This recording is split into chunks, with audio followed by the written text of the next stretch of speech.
जय श्री श्याम भक्तों, स्वागत है आपका आपके इस चैनल में जिसका नाम है भाव आपके स्टोरी मेरी। तो भक्तों, आज मैं आपके लिए बाबा श्याम की एक ऐसी सच्ची घटना लेके आई हूँ जिससे आपको पता लगेगा कि कैसे घाटू श्याम बाबा अपने भक्त की लाज रखते हैं। जो सच्चे मन से बाबा को पुकारता है, कैसे बाबा उसकी लाज रखते हैं। तो चलिए शुरू करते हैं आज की वीडियो। पर वीडियो शुरू करने से पहले आप लोगों से एक रिक्वेस्ट करना चाहूँगी कि अगर आप मेरे चैनल पर पहली बार आए हैं तो प्लीज़ चैनल को सब्सक्राइब करना ना भूलें, बेल आइकन को ज़रूर प्रेस करें। तो चलिए शुरू करते हैं आज की वीडियो।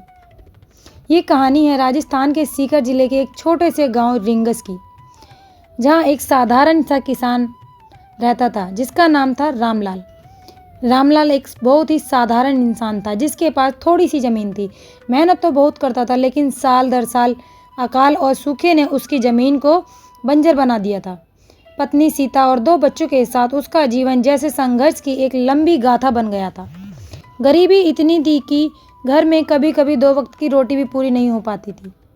गांव वाले उनकी स्थिति देखकर दया तो करते, लेकिन कोई मदद के लिए आगे नहीं आता।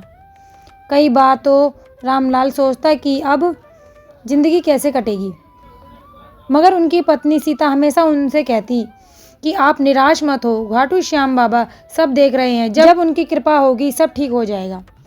रामलाल खुद श्री श्याम बाबा का बहुत बड़ा भक्त था। जब भी उन्हें थोड़ा सा समय मिलता वह रिंगस से लगभग 18 किलोमीटर दूर घाटू श्याम धाम पहुंचता और बाबा के दरबार में घंटों बैठा रहता। उनके पास चढ़ाने के लिए कुछ न था, ना तो फूल होते, ना मिठाई होती, ना ही पैसे होते, मगर उसका सच्चा प्रेम आस्था ही उसकी सबसे बड़ी भेंट थी। एक दिन गांव में चर्चा फैली कि पास के गांव डिडवाना में एक बड़े किसान की बेटी की शादी है। पूरे इलाके को न्योता दिया गया। गांव का रीति रिवाज था कि आसपास के सभी लोग शगुन लेकर शादी में शामिल होंगे। रामलाल की भी इज्जत बचानी थी। उसे बुलावा आया, लेकिन उसके पास ना तो पहनने के लिए अच्छे कपड़े थे और ना ही शगुन देने के लिए पैसे। पत्नी से बोला, सीता अब मैं क्या करूं? अब मैं कैसे जाऊं? अगर खाली हाथ गया तो लोग मजाक उड़ाएंगे, और अगर नहीं गया तो लोग कहेंगे कि रामलाल घमंडी है। सीता ने धीरे से कहा, श्याम बाबा पर भरोसा रखो, वो कभी अपने भक्त की लाज नीचे नहीं होने देंगे। रामलाल ने सोचा, चलो बाबा के दरबार चलते हैं। सुबह सुबह वे घाटू श्याम धाम पहुँचे। बाबा के मंदिर में भीड़ थी। लोग प्रसाद और फूल चढ़ा रहे थे, मगर रामलाल खाली हाथ था। ना तो उसके पास फूल थे, ना उसके पास पैसे थे, ना ही उसके पास मिठाई। बस उनकी आंखों में आंसू थे। उसने बाबा से कहा, श्याम प्यारे, सब तुम्हारे दर पर आकर खुशियां मांगते हैं।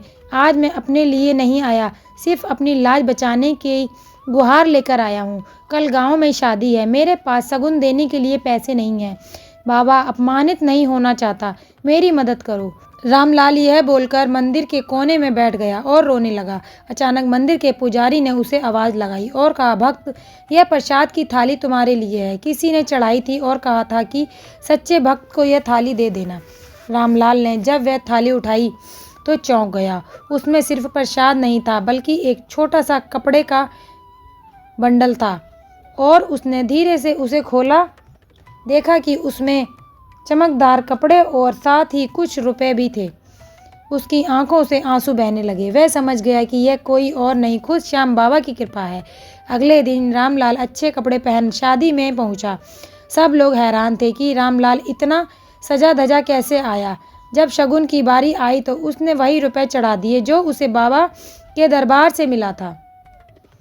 गांव के लोग दंग रह गए। वह सोच भी नहीं सकते थे कि गरीब रामलाल इतना अच्छा शगुन दे सकता है। सब उसकी तारीफ करने लगे। शादी में अचानक से बारिश हो गई, जिससे फसल को बहुत फायदा हुआ। गांव के सब लोग खुश हो गए। सब ने कहा, श्याम बाबा खुद शादी में आए, देखो कैसे उनकी कृपा बरसी है। रामलाल अंदर से जानता था कि सचमुच बाबा ने उसकी लाज रखी है। इस घटना के बाद रामलाल का जीवन बदलने लगा। अचानक उसकी जमीन में उपज होने लगी। गांव के लोग भी उनका सम्मान करने लगे। उसने कई बार अपने बच्चों की पढ़ाई और घर के खर्च के लिए बाबा का नाम लेकर कदम उठाए, पर वह हर कदम अच्छे ही साबित हुए और हर बार बाबा ने चमत्कार ही किया। रामलाल अक्सर यही कहता था कि बाबा अपने भक्तों की जेब नहीं देखते, वह उनका दिल देखते हैं। मैंने तो खाली हाथ भी जाकर उनसे मांगा और उन्होंने मेरी झोली भर दी। तो भक्तों, रामलाल की कहानी हमें सिखाती है कि जब इंसान सच्चे मन से प्रार्थना करता है तो भगवान उसकी लाज जरूर रखते हैं। घाटू श्याम जी सिर्फ अमीरों के देवता नहीं बल्कि गरीबों, दुखी और संकट में फंसे इंसानों की भी सुनते हैं। जैसे उन्होंने रामलाल की मदद की, वैसे ही वह आज भी हजारों भक्तों की मदद कर रहे हैं। बस ज़रूरत है विश्वास और आस्था बनाए रखने की। तो देखा भक्तों आपने कैसे बाबा श्याम विश्वास और आस्था के भूखे हैं। वह आपके पैसे या आपकी मिठाई के भूखे नहीं हैं। अगर सच्चे मन से आप बाबा को पुकारते हैं तो वह आपकी विनती, वह आपकी अर्जी ज़रूर सुनते हैं। तो आज की वीडियो यहीं समाप्त होती है। अगर आपको वीडियो अच्छी लगी हो तो प्लीज़ वीडियो को लाइक कीजिएगा, चैनल को सब्सक्राइब कीजिएगा और कमेंट में बाबा श्याम के नाम का जयकारा ज़रूर लगाइएगा। तो मिलते हैं अगली वीडियो में बाबा श्याम के अगले चमत्कार के साथ। तब तक के लिए जय श्री श्याम।